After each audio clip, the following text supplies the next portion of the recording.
मित्रों, आज का वीडियो बहुत अच्छे टॉपिक पर है।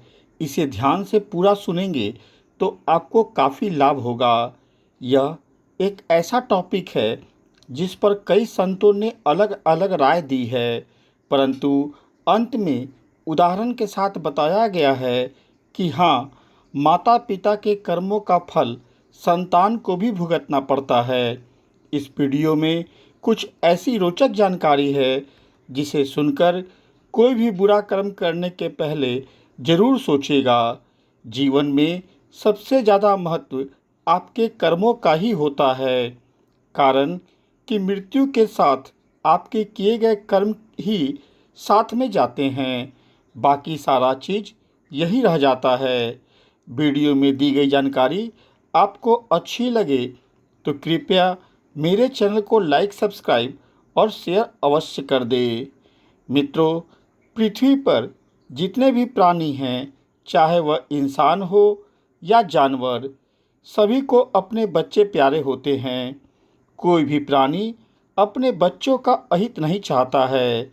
इसीलिए अगर अपने बच्चे का भविष्य अच्छा और खुशहाल बनाना चाहते हैं तो बुरे कर्मों से बचें, वरना कर्म आप बुरे करेंगे और उसका भुगतान आपके निर्दोष बच्चों को करना पड़ेगा।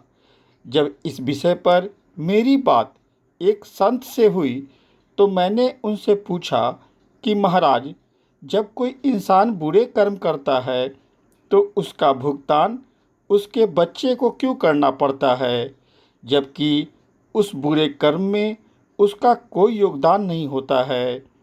तब महाराज ने समझाया कि माता पिता के अच्छे और बुरे दोनों कर्मों का फल उसके बच्चे को भुगतना पड़ता है।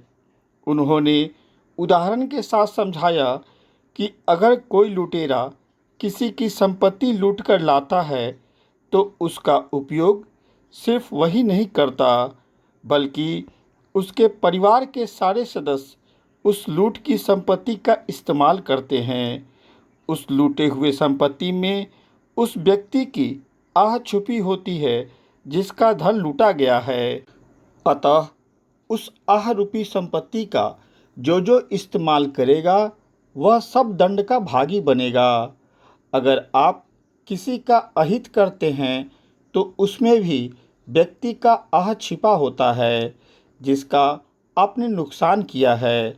उस आह में काफ़ी दम होता है, उसका प्रकोप 4 गुना आप पर आएगा, और वह किस रूप में आएगा यह कहना मुश्किल है।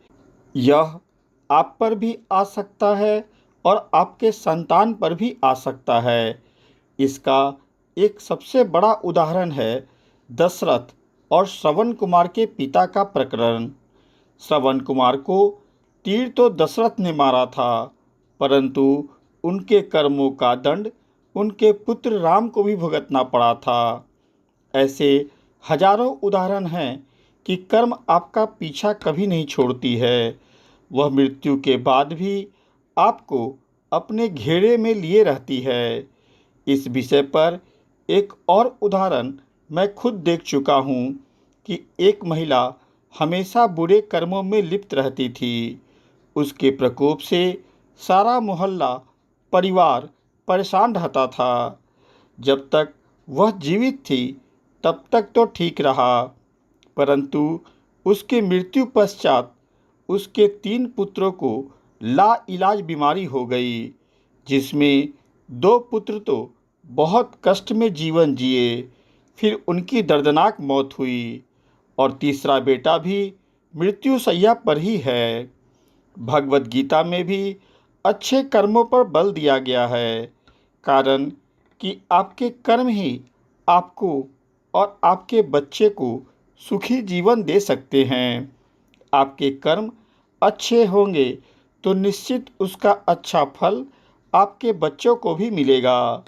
मानव ईर्ष्या, द्वेष, छल, कपट के सहारे बुरे कर्म तो करता रहता है, परंतु वह यह नहीं जानता कि भविष्य में इसका क्या प्रभाव उसके ऊपर या उसके संतान के ऊपर पड़ेगा।